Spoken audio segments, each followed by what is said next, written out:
Sylvester Stallone names the 5 actors he hated most. Cold open. He built his career playing men who don't back down. Off camera, it turns out Sylvester Stallone doesn't back down either. Across 5 decades in Hollywood, he has clashed with co-stars, rivals, and one-time friends hard enough that the fallout made headlines, ended partnerships, and in one case, nearly rewrote one of the most famous endings in action movie history. Some of these feuds healed.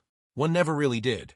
This is the story of the 5 actors Sylvester Stallone has at one point or another genuinely could not stand, and the strange, sometimes petty, sometimes deeply human reasons why. Number 5. Richard Gere. Long before Rocky, long before Rambo, Sylvester Stallone was a struggling actor scraping together auditions in New York, and so was a young Richard Gere. In 1974, both landed roles in a low-budget coming-of-age film called The Lords of Flatbush, a nostalgic look at teenage life in 1950s Brooklyn. Stallone had also contributed to the script, drawing on memories from his own rough upbringing. Gere, cast as a character named Chico Tyrell, brought a different energy entirely. More studied, more theatrical. By Stallone's own account, the two never got along from the start. In a 2006 interview, Stallone described Gere as someone who liked to strut around in his oversized motorcycle jacket like he was the baddest knight at the round table. Their tension came to a head during an improvised fight scene when Gere reportedly grabbed Stallone and got more physical than the moment called for. Stallone said he tried to brush it off, but the friction between them didn't fade. The breaking point came during a lunch break at Coney Island, where the production had set up between takes. Stallone was eating a hot dog in the back seat of a car when Gere climbed in beside him with half a chicken smothered in mustard, wrapped loosely in foil. Stallone warned him the sauce was going to spill. Gere didn't take the warning seriously.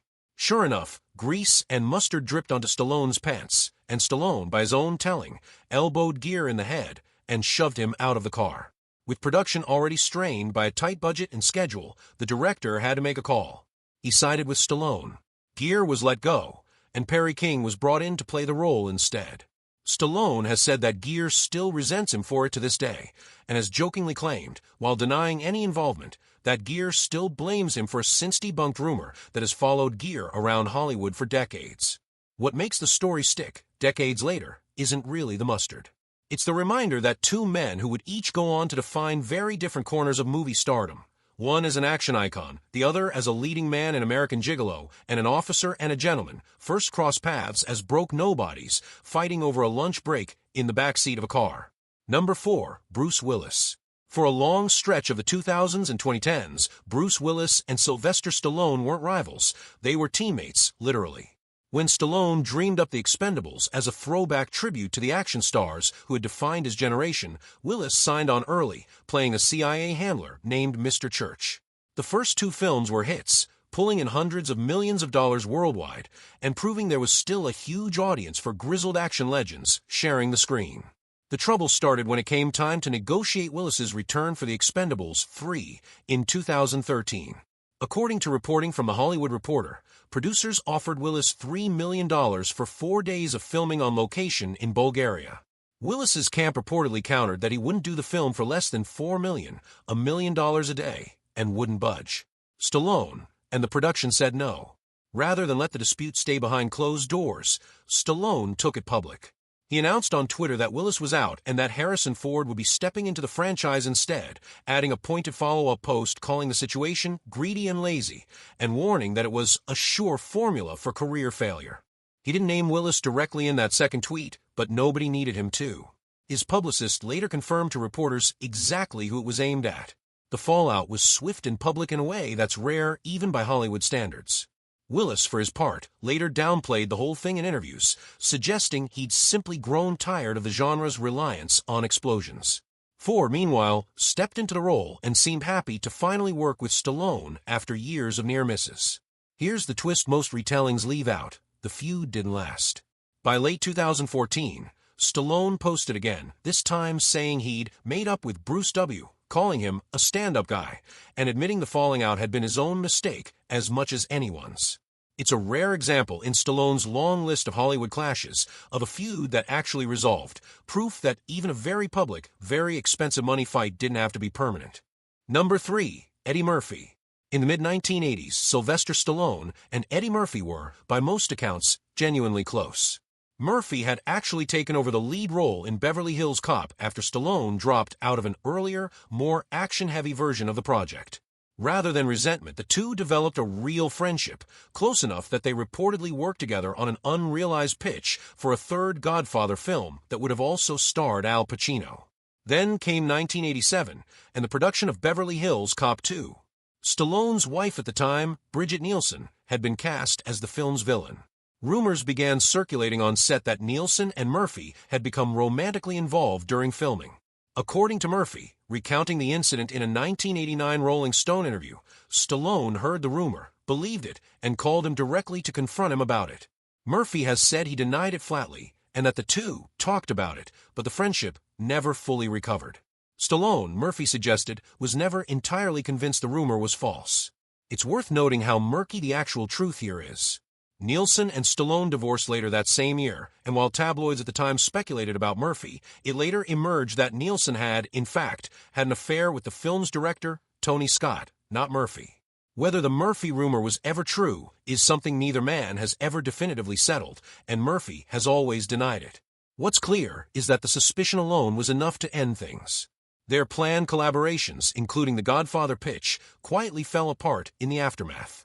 The two drifted into a kind of cold distance rather than an open war. No more public appearances together, no more industry parties spent in each other's orbit. Murphy would go on to reflect years later on how quickly something that had felt so solid could unravel, calling the loss of the friendship one of the more disappointing chapters of that era of his career. It's a reminder that not every Hollywood feud is loud. Some of the most lasting ones are quiet, built on a phone call that never really got resolved. Number 2. Kirk Douglas. By 1982, Sylvester Stallone had already proven himself with Rocky, but he wanted to show he wasn't a one-character actor. That ambition became First Blood, the film that introduced John Rambo, a Vietnam veteran wrestling with trauma and a country that no longer seemed to want him. Stallone had reworked the script significantly, cutting Rambo's dialogue down and shaping him into a quieter, more haunted figure than the character in David Morrell's original novel, where Rambo dies at the end.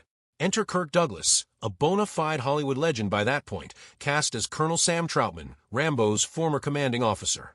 Douglas had read Morrell's novel and felt strongly that the film should keep the book's ending, with Troutman ultimately killing Rambo. He pushed hard for the change, even after arriving on location in British Columbia, as filming was already underway. Director Ted Kotcheff and the producers disagreed. Stallone, who had spent months shaping Rambo into a character built for empathy rather than tragedy, wasn't willing to reverse course at the 11th hour either. The standoff escalated to the point where Douglas, according to multiple accounts from the production, ultimately walked away from the film entirely rather than compromise on the ending he wanted. That left the production scrambling, with filming already underway.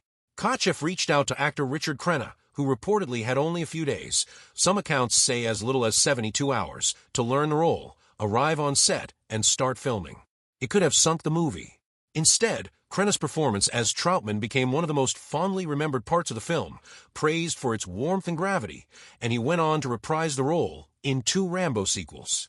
In the end, the studio also chose to keep Rambo alive rather than use the darker ending, a decision that, intentionally or not, opened the door to one of the most successful action franchises in movie history. Douglas and Stallone, for what it's worth, don't appear to have carried any lasting bitterness. They went on to co-star together in the 1991 comedy Oscar, and Stallone publicly paid tribute to Douglas when he passed away in 2020. It's proof that even a clash serious enough to blow up a production a week before filming doesn't have to become a lifelong grudge. Number 1. Arnold Schwarzenegger.